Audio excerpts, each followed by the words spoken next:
Okay, the notice went out, and just checking to make sure it is on Facebook and YouTube.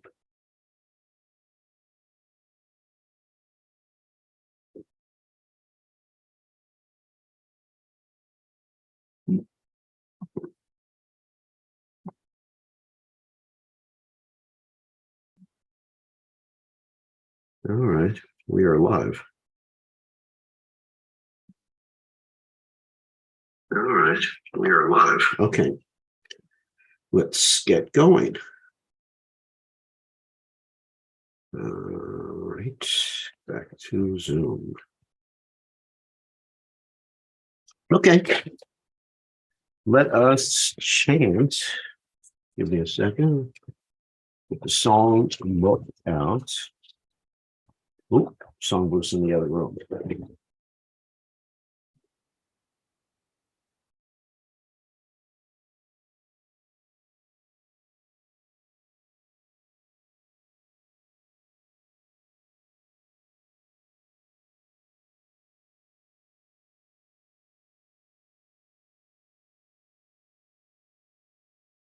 Okay.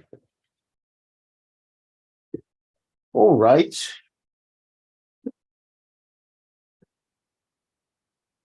For those of you who are observing Kartik, which hopefully is everybody, we are going to chant the Damodarashtaka prayers tonight in a little bit different way than probably you were all used to.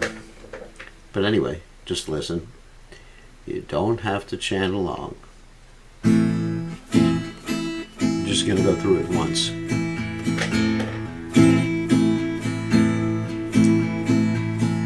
Namam Shwaram Sachit Anandurupam Nasat Kundalam Gokule Rajamanam Yasoda Viyo Lukadladavumanam Aram Shtammadyan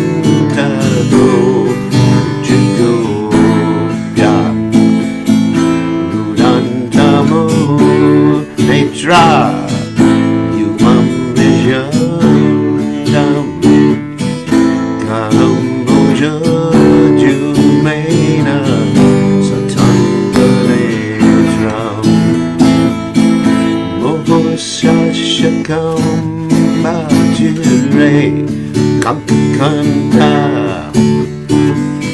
Stitagraivanamo Bhaktivadam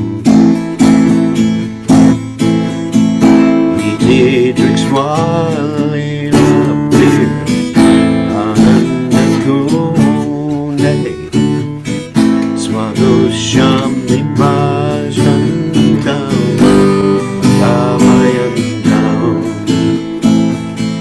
Tali Jakeshubata Jitawam Punat Prematastam Shito Ritivante Malam Devam Musham Na Shavimva Nachanyam Renayam Reshaviha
Sita Prabhu Jagaptimanam Kripa Drishti Vishtati Dinam Bhatanu Nishamam Bhagyam Me Yakshi Drisha Kuvera Majo Bhakta Ujjaya Tvaya Mochito Bhakti Vashuto Sha Tata Prema Bhaktim Swakame Yacha Namo Shri Guru Me Sri Damodaraya Namaste Stu Dhamne Diptidamne Jwadiyodoraya Vishvashadamne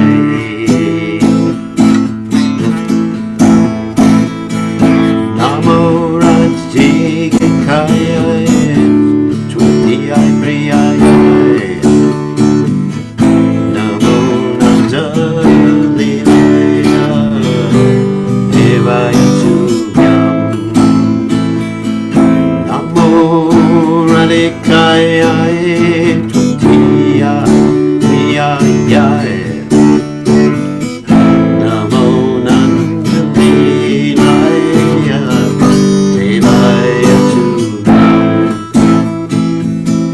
Namo Vishwaram Satchit Anandarupam Rasatkundalam Gopure Rajamanam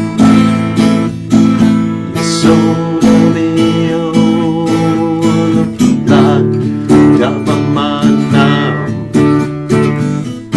Param Vishnam Maganta Gauruchagovya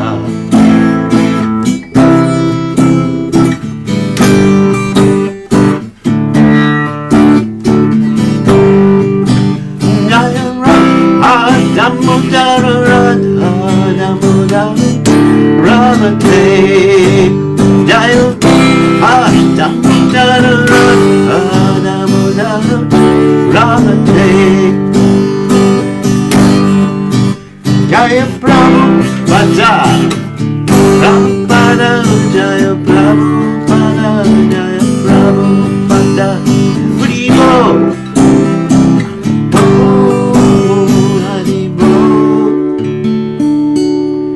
Haribo Jai Om Vishnupad Paramahansa Paramahansa also Teta Sadashi Shimad, His Divine Grace Sapaya Charanada Bhaktivedanta Goswami Srila Prabhupada Ki Jai ISKCON Founder Acharya Srila Prabhupada Ki Jai Ananda Koti Vaishnav Vrinda Ki Jai Namacharya Srila Haridas Thakur Ki Jai Prem Se Om Shri Krishna Chaitanya Prabhu Nityananda Shadwaita Garadha Shivasati Gaur Bhakta Vrinda Ki Jai Shri Shri Radhakrishna Gopik Upinath Shaimakunda Radhakunda Giri Govardhan Ki Jai Vrindavanam Ki Jai Maturam Ki Jai Jagadasami Ki Jai Yamuna Mai Ki Jai Shrimati Tulasi Devi Ki Jai Samaveda Bhakta Vrinda Ki Jai Gaur Premananda Hari Hari Bol.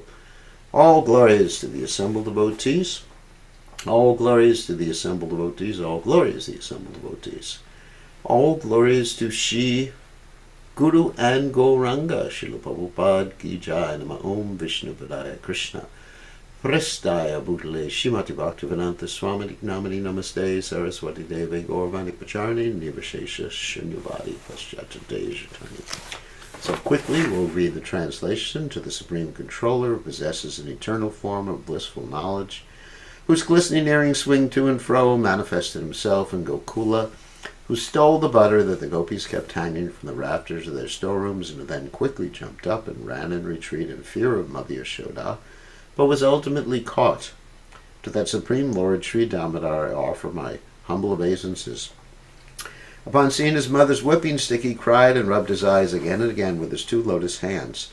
His eyes were fearful and his breathing quick, and as Mother Yashoda bound his belly with ropes, he shivered in fright and his pearl necklace shook. To the Supreme Lord Sri Damodar, who is bound by his devotees' love, I offer my humble obeisances. Those super excellent pastimes of Lord Krishna's babyhood drowned the inhabitants of Gokula in pools of ecstasy. To the devotees who are attracted only to his majestic aspect of Narayana and Vaikuntha, the Lord herein reveals, I am conquered and overwhelmed by pure loving devotion. To the Supreme Lord Damodar, my obeisances hundreds and hundreds of times. O Lord, although you were able to give all kinds of benedictions, I do not pray to you for liberation or eternal life in Vaikuntha, nor any other boon. My only prayer is that your childhood pastimes may constantly appear in my mind. O Lord, I do not even want to know your feature of Paramatma. I simply wish that your childhood pastimes may ever be enacted in my heart.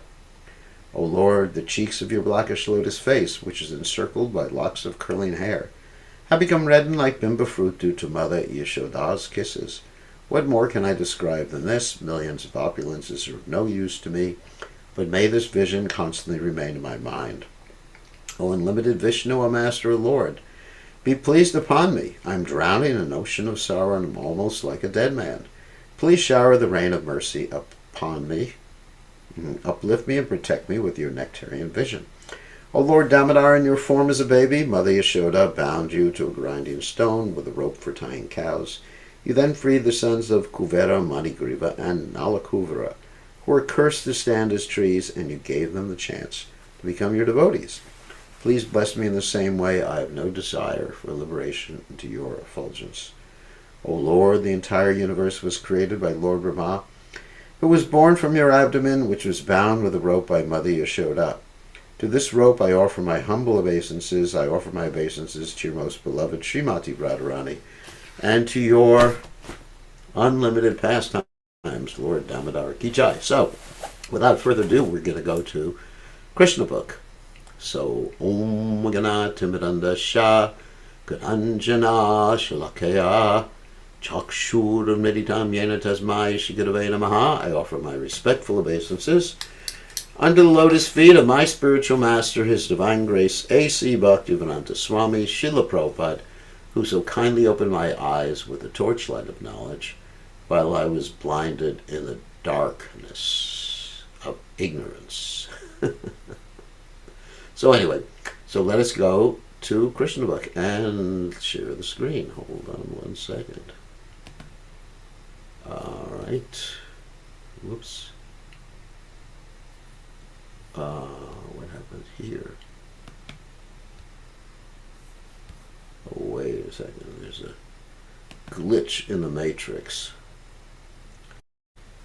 Let me close some of these windows down. So this happens. I have like hundreds of windows opened, which is not usually the best thing to do. I'm zooming. Let's take 1 second. All right, one more.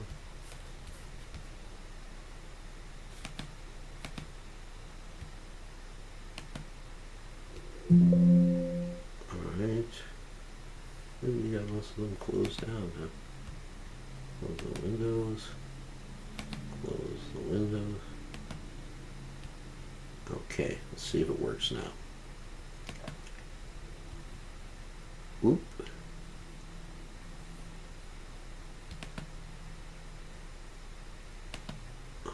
What I'm going to have to do is what I did last time, is just go off air and come right back. Just don't worry. I'm coming right back. And leave meeting. And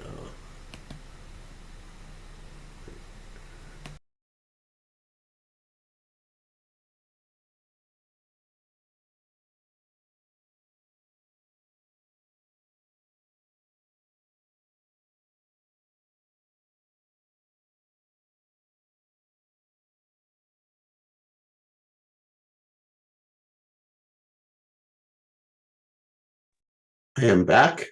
Okay. All right. Let's try again. Share screen. It's working. Yep. All right. Sometimes there are little glitches in the matrix. All right. There we go. And let me adjust the volume. All right. Hare Krishna. Okay, it's fine. Volume's all right. I'm controlling the horizontal and the vertical. All right. Here we go. Starting with chapter 56. Chapter 56 is entitled The Story of the Syamataka Jewel. This is an amazing, amazing story. Okay. There was a king of the name Thrajit within the jurisdiction of Dwarkadam.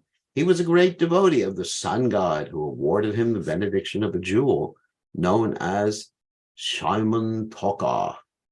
Because of this Syamataka jewel, there was a misunderstanding between King Satyajit and the Yadu dynasty. Later, the matter was settled when Satyajit voluntarily offered Krishna his daughter, Satyabhama, along with the Syamataka jewel.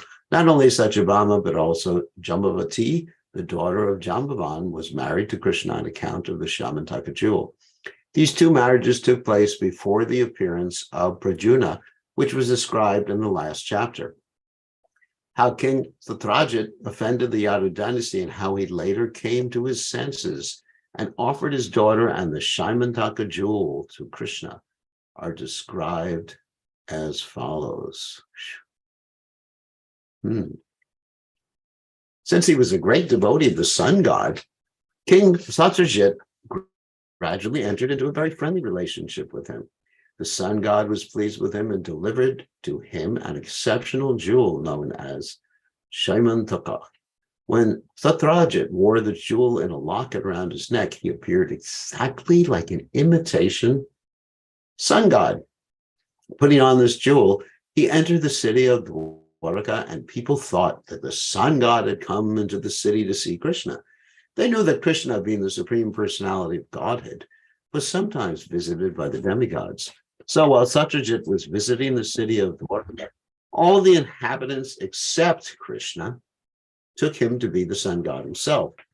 Although King Satyajit was known to everyone, he could not be recognized because of the dazzling effulgence of the Syamataka jewel. Wow.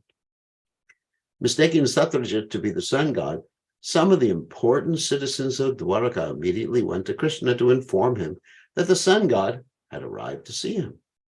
At that time, Krishna was playing chess.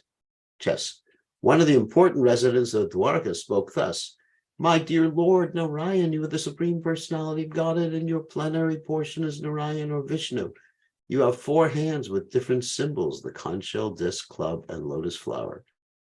You are actually the owner of everything, but in spite of your being the supreme personality of Godhead, Narayana, you descended in Vrindavan to act as the child of Yashoda Mata, who sometimes used to tie you up with the ropes, and you were celebrated, therefore, by the name Damodar. That Krishna is the supreme personality of Godhead, Narayana, as accepted by the citizens of Dwarka, was later confirmed by the great Mayavadi philosophical leader, Shankaracharya. By accepting the Lord as impersonal, he did not reject the Lord's personal form. Everything which has form in this material world is subject to creation, maintenance, and annihilation.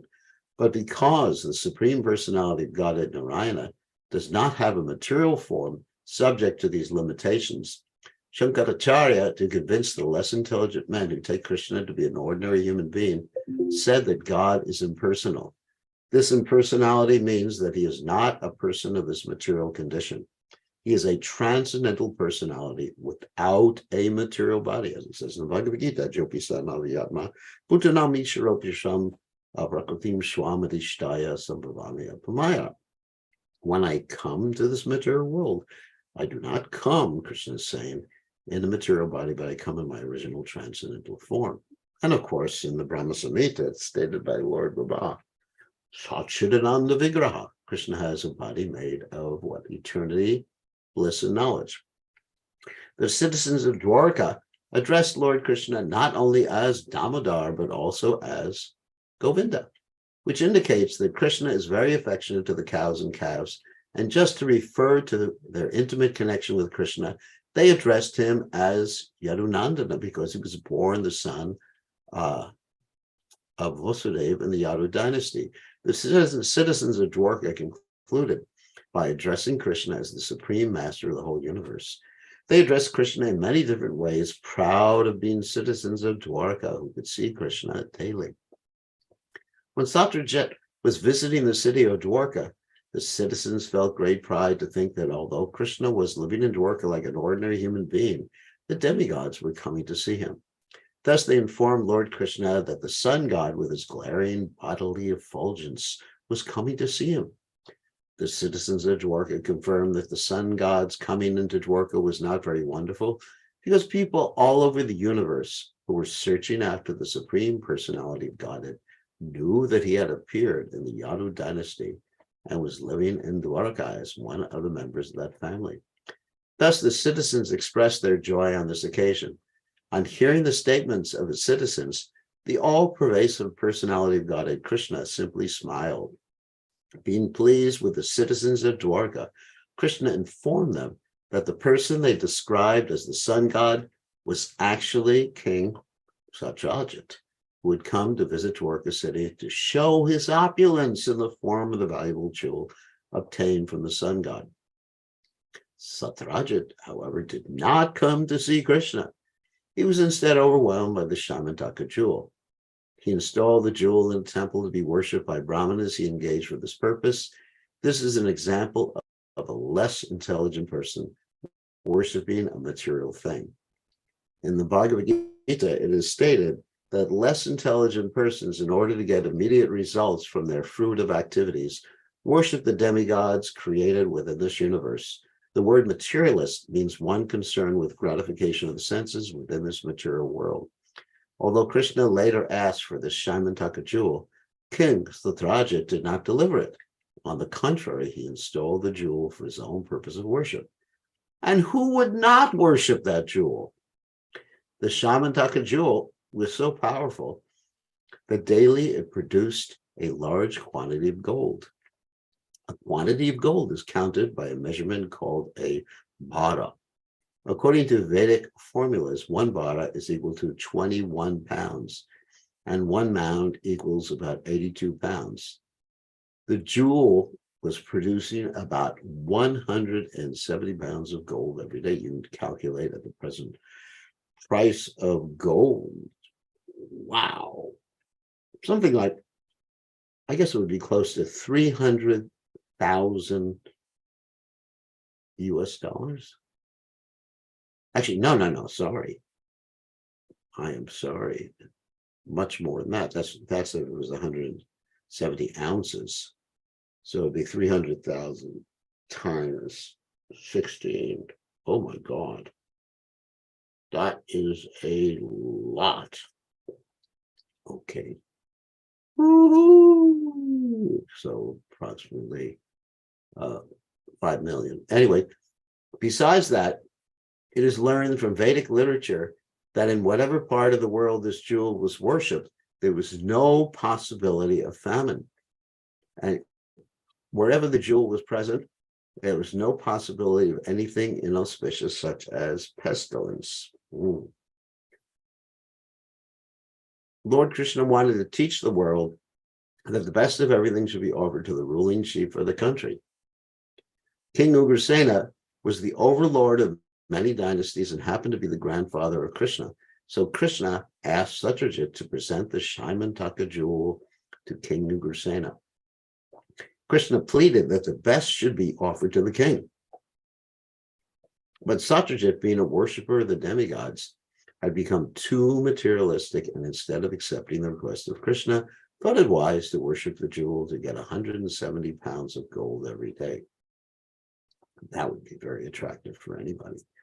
Materialistic persons who can achieve such huge quantities of gold are not interested in Krishna consciousness. Sometimes, therefore, to show special favor, Krishna takes away one's great accumulations of materialistic wealth, and thus makes one a great devotee. So Krishna puts people into difficult, painful, poverty-stricken conditions, but he does whatever is best. That we have to have the faith in. But Satyajit refused to abide by the order of Krishna, did not deliver the jewel. After this incident, Satyajit's younger brother, in order to display the opulence of the family, took the jewel, put it on his neck, and rode on horseback into the forest, making a show of his material opulence. While Satyajit's brother, who was known as Prasena, was moving here and there in the forest, a big lion attacked him, killed both him and the horse on which he was riding, and took away the jewel to his cave. News of this was received by the gorilla king, Jambavan, who then killed that lion in the cave. And sometimes Jambavan is described as the king of the bears, and sometimes the king of the gorillas. Anyway, and took away the jewel. Prabhupada said that Jambavan did not look like a gorilla or a bear. So he was the king of them, not necessarily that he looked like him. Jambavan had been a great devotee of the Lord since the time of Lord Ramachandra, so he did not take the valuable jewel as something he was very much needed. He gave it to his young son to play with as a toy. In the city, when Satyajit's younger brother Prasena did not return from the forest with the jewel, the Thrajit became very upset. He did not know that his brother had been killed by a lion and that the lion had been killed by Jambavan.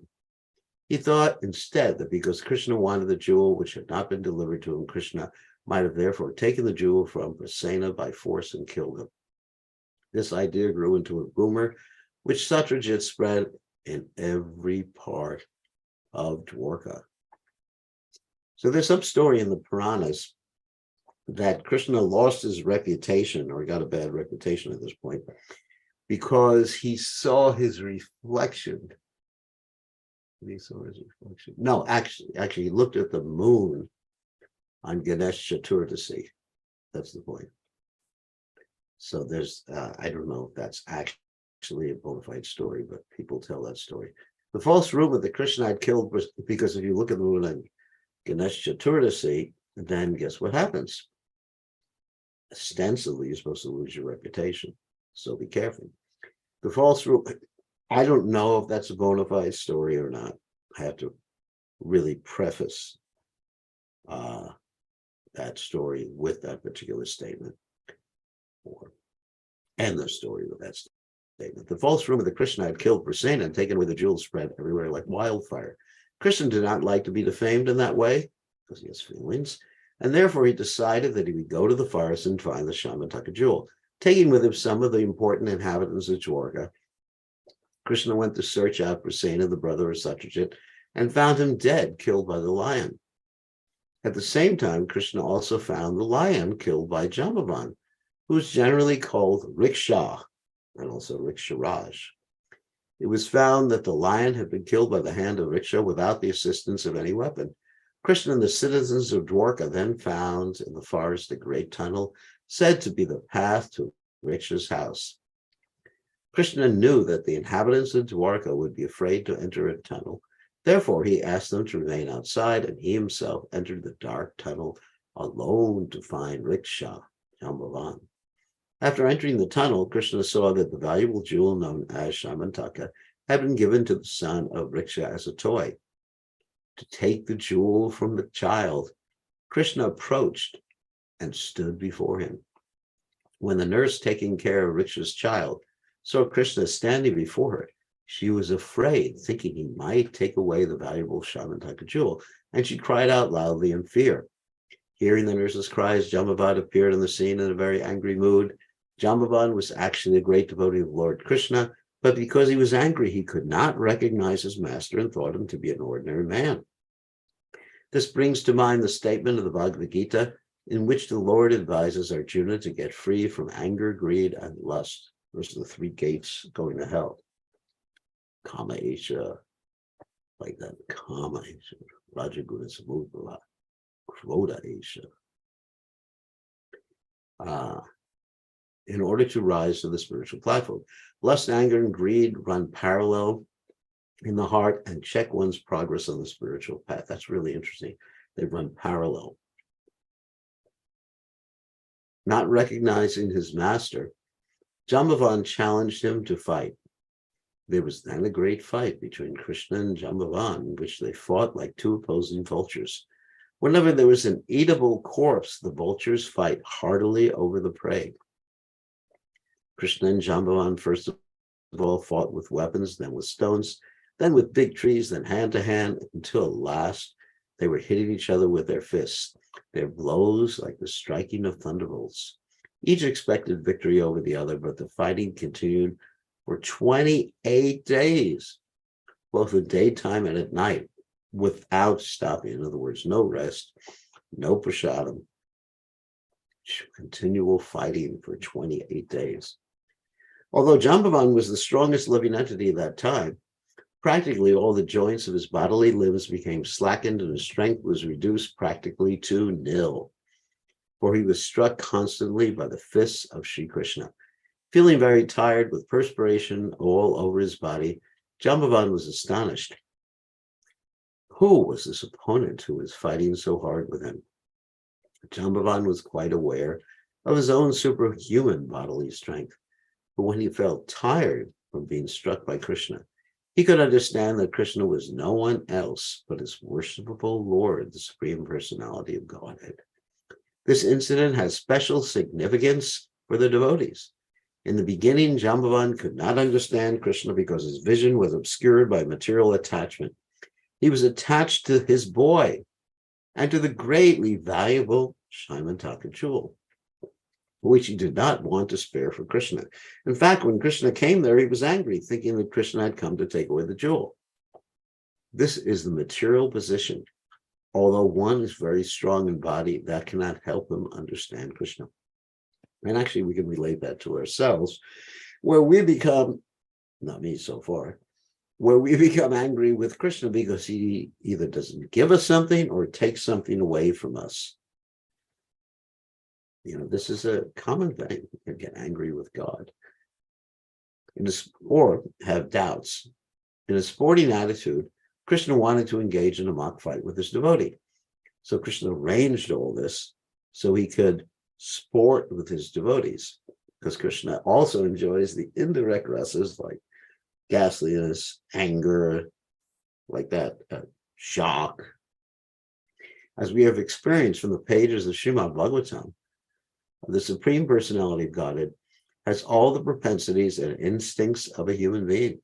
Sometimes in a sportive spirit, he wishes to fight to make a show of bodily strength, and when he so desires, he selects one of his suitable devotees to give him that pleasure.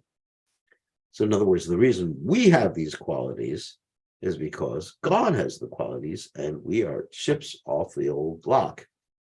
Or as Krishna says in the Gita, Mame Vamsa Jiva Loke, Jiva Bhuta Sanatana Manashastani Indriyani Prakritistani Karshati.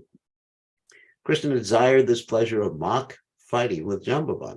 Although Jambavan was a devotee by nature, he did not know that his opponent was Krishna while giving service to the Lord by his bodily strength. But as soon as Krishna was pleased by the fighting, Jambavan immediately understood that his opponent was none other than the Supreme Lord himself. The conclusion is that he could understand Krishna by his service, for Krishna is sometimes satisfied by fighting also. So you should not fight with Krishna unless Krishna wants you to, which is very, very rare. Just like in the case of Hiranyakashipu, Hiranyaksha, Kumbhakarna, Ravana, and Shishupal and Dandabhakra. They were devotees. Jambavan therefore said to the Lord, "My dear Lord, I can now understand who you are. You are the Supreme Personality of Godhead, Lord Vishnu, the source of everyone's strength, wealth, reputation, beauty, wisdom, and renunciation." That, of course, is the qualities of Bhagwan. Strength, wealth, reputation, beauty, wisdom, and renunciation are the 6 qualities that Krishna has in fullness. And we have, to a very limited, tiny degree. This statement of Jambavan's is confirmed in by the Vedanta Sutra, wherein the Supreme Lord is declared to be the source of everything. That's Janma Jasha Yataha.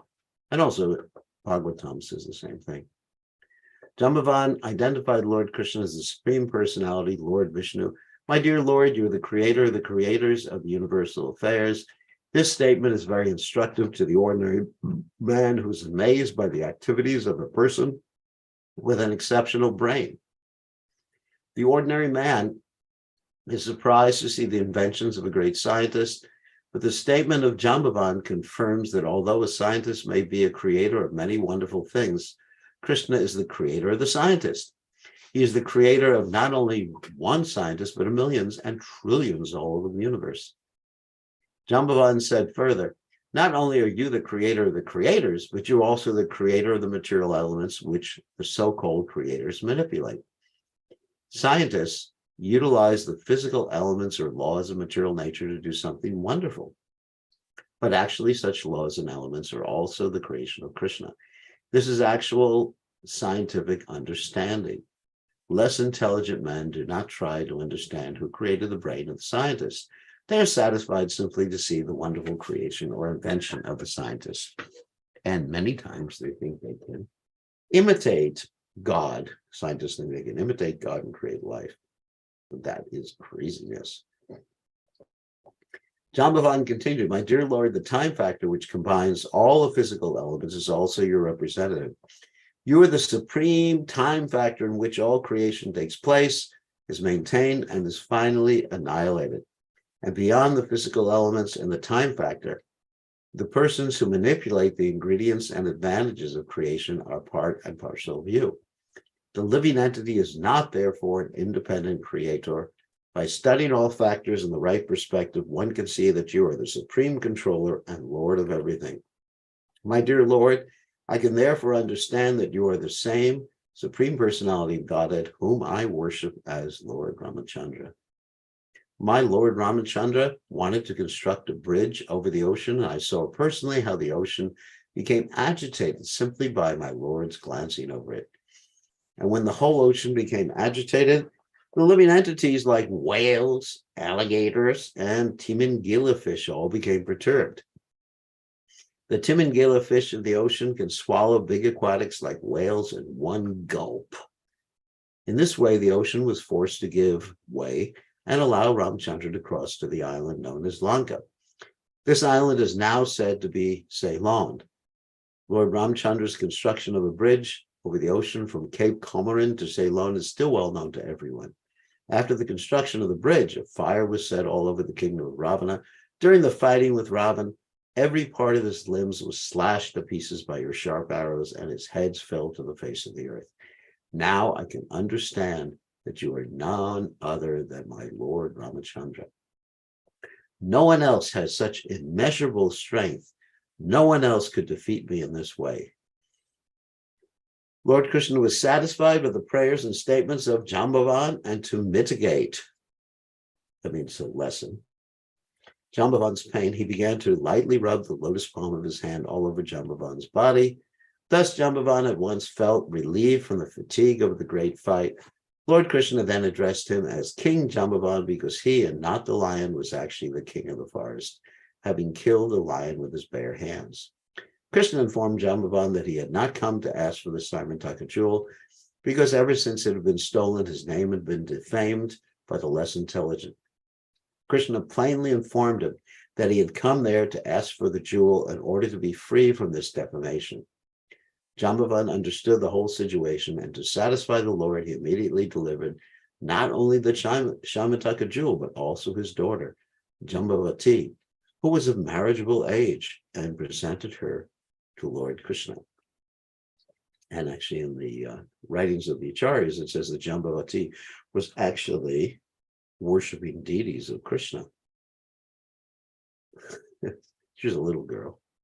Actually, marriageable age, but she had deities, young. She had deities of Krishna. The episode of Jambavati's marriage with Lord Krishna and the delivery of the jewel known as Syamataka was finished within the mountain cave. Although the fighting between Krishna and Jambavan went on for 28 days, the inhabitants of Dwarka waited outside the tunnel for 12 days, and after that they decided that something undesirable must have happened. They could not understand for certain what had happened. They were worried. And being very sorry and tired, they returned to the city of Dwarka.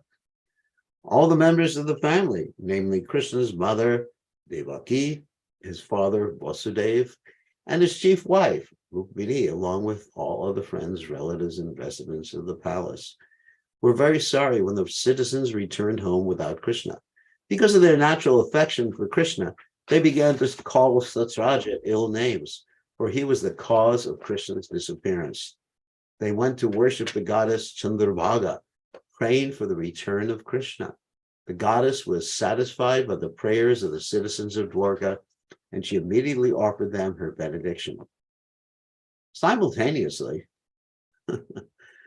Krishna appeared on the scene, accompanied by his new wife, Jambavati, and all the inhabitants of Dwarka and relatives of Krishna became joyful. The inhabitants of Dwarka were as joyful as someone receiving a dear relative back from the dead. They had concluded that Krishna had been put into great difficulties due to the fighting. Therefore, they had become almost hopeless of his return. But when they saw that Krishna had actually returned, not alone, but with a new wife, Jambavati, they immediately performed a ceremony of celebration. King Ugrasena then called for a meeting of all important kings and chiefs. He also invited the Thrajit, and before the whole assembly, Krishna explained the incident of the recovery of the jewel from Jambavan. Krishna wanted to return the valuable jewel to King Satrajit. Satrajit, however, was ashamed because he had unnecessarily defamed Krishna. He accepted the jewel in his hands, but he remained silent, bending his head downwards, and without saying anything in the assembly of the kings and chiefs, he returned home with the jewel. Then he thought about how he could clear himself of the abominable act he had performed by defaming Krishna. He was conscious that he had offended Krishna very grievously, and that he had to find remedial measure so that Krishna would again be pleased with him.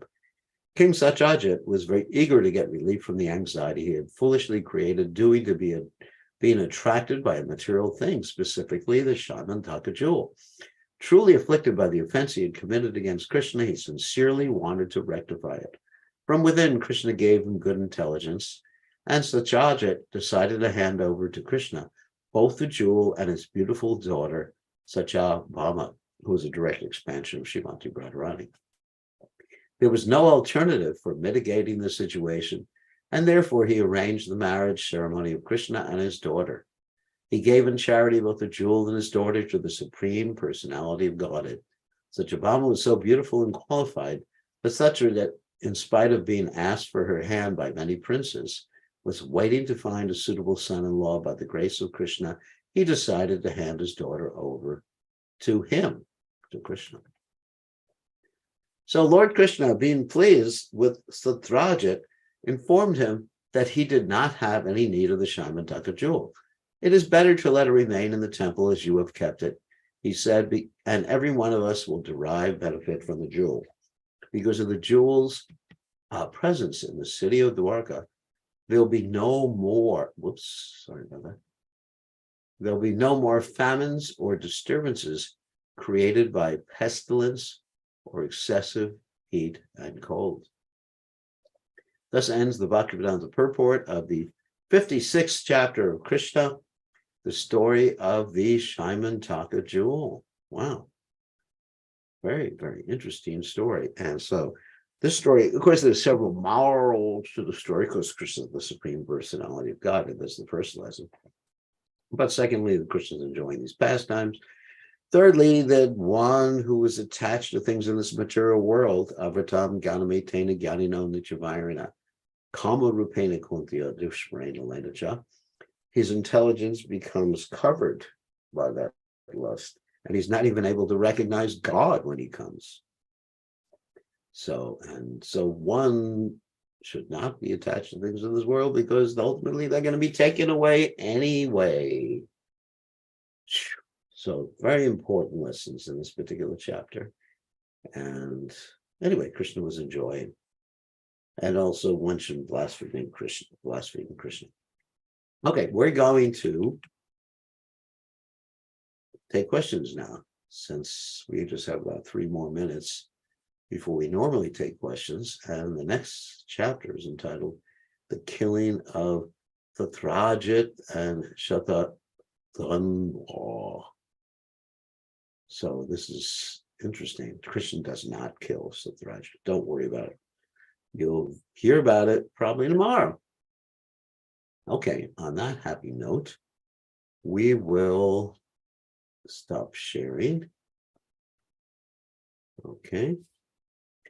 And allow you to unmute yourselves. Give me 1 second. And ask questions about this wonderful story or any particular subject matter that happens to, let's see, hold on a second. There we go. That happens to interest you in Krishna consciousness. So who has a question? Raise your hand. Tulsi, you have a question. All right, what's the question? You can unmute yourself. You have not unmuted yourself. Okay. Okay, can you hear me now? I can hear you now. Okay. So even though Thrajit was like repentant, I mean, he did do some major offenses there, but seemed like he was also like some crocodile tears in there, because he was just trying to save his butt. But excuse me, sorry, he's trying to save his Save himself. Save himself, yes. And too much college students. So but then he had to still, I mean, then he really had to suffer some reactions. Because he was still very attached. Krishna understood how attached he was. Krishna really understood it. And that's why he let him take back the jewel and worship it in the temple. Because had he been unattached, Krishna would have, I guess, installed the jewel for the benefit of all the citizens of Dwarka. And the citizens did benefit, but not in the same way as had it been in a public temple. Anyway, so yeah, he had to suffer. Actually, commit offenses. We had that discussion, this morning in class, that if you do some sinful activity, then, just pick yourself up again. There's no prayaschita. Prayaschita means atonement. But when one commits offenses, even if you get the forgiveness of the person you offended, the dust of their feet, if they happen to be a Vaishnava, I mean, obviously, if they're a Rakshasa, you don't worry about the dust of their feet, you worry about their claws. But anyway, so even the dust of their feet may not forgive you. So getting rid of offenses is really hard. Yes, the only method is continual chanting the holy name. But with ordinary sins, I don't want to say ordinary, but sins, you just have to chant once and you're freed from the reaction to that sin. Of course, if you keep doing the sin and chanting, it's not going to work. So, there's an offense. You made a big offense of blaspheming the Supreme Personality of God and the Supreme Personality of God's devotees. How's the dust any different than the devotee? The dust is part of the Bhakti Shakti. The devotional potency of the Supreme Personality of Godhead. The dust is connected to Krishna. Krishna may not forgive if the offense is so grievous. All right. Mm-hmm. Okay, thank you. Don't commit offenses against Vaishnava. That's the most dangerous type offensive in chanting the holy name of the Lord. I mean, they're all dangerous, but particularly that one. Particularly that one. Do not do it. Serve them. Serve the Vaishnavas. Respect them. Don't even think negatively about any Vaishnava in your mind. Don't think if someone's eating too much. They're acting like a pig. That's an offense. Uh-oh. Be careful. Be careful. I mean, don't be paranoid, so someone's eating 10 pakoras, anything. Don't say they're like a pig to me. So maybe it's too much. You're going to get sick. Okay. So here's some questions in the chat window. How to effectively overcome material attachments.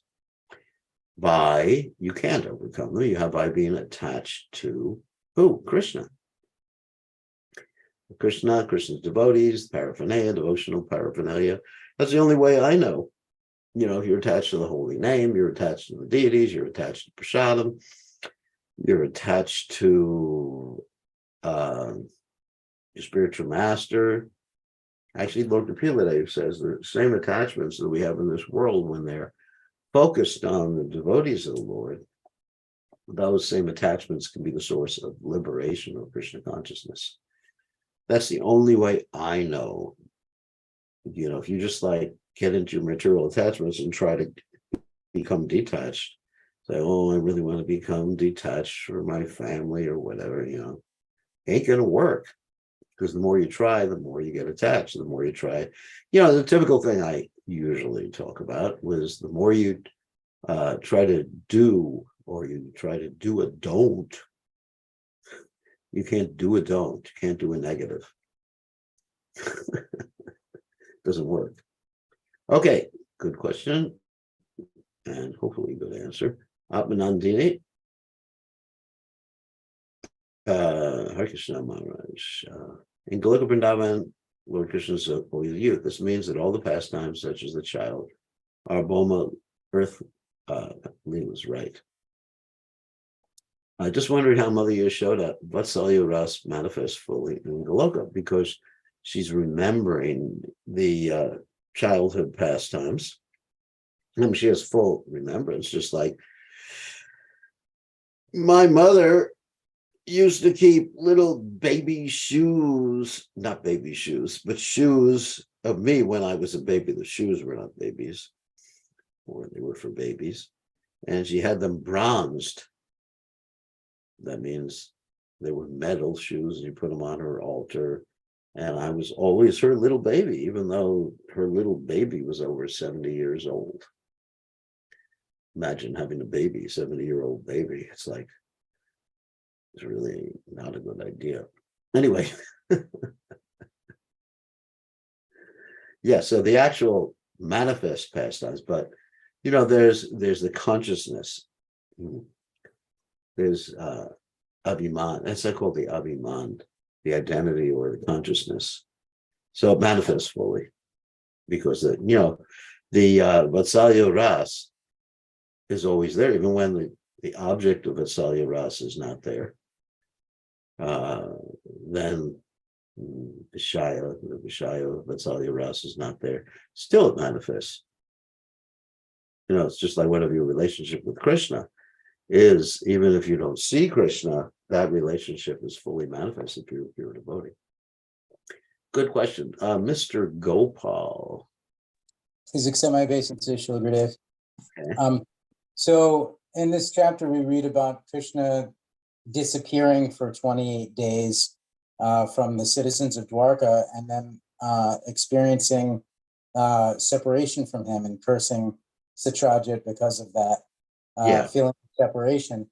But the citizens of Dwarka are also said to be to have awe and reverence contained within their devotion, not as intimate as the residents of Vrindavan. So, as followers of Lord Chaitanya, we equate Vipralamba Seva more with the intimate Vrindavan pastimes, but we see here that even outside of Vrindavan, Vipralamba Seva is present. But it wasn't as intense. if you read the description, it's not definitely not up to the same intensity, I see. isn't it? I mean, they were still conscious, thinking, blaming. Whereas the residents of Vrindavan, they just basically went unconscious and became mad. Excuse me. So it's a difference of intensity. Sure, someone in Shantaras can feel separation. Someone who's a Vaikuntha person, someone who wants to go to Vaikuntha and worship Lakshmi and Narayan can feel separation. One can feel separation from the deities in the temple. I mean, these are all spiritual moods, but the intensity of the Brajavasis is not equaled anywhere, especially that of the gopis of Vrindavan cannot be equaled or compared with anyone else's intensity of Vipralamba Seva. And that's why you see Lord Chaitanya Mahaprabhu, he exhibited Divyodmana, transcendental madness. He'd smash his head against the walls of the Gambhira. He would, sometimes if he wasn't caught, he would run outside and lie amongst the cows. Sometimes he would jump into the Yamuna River, not the Yamuna River, the ocean, and thinking the ocean was the Yamuna River, and sometimes he'd run towards the Parvat, the sand dune, thinking it was the Jamuna.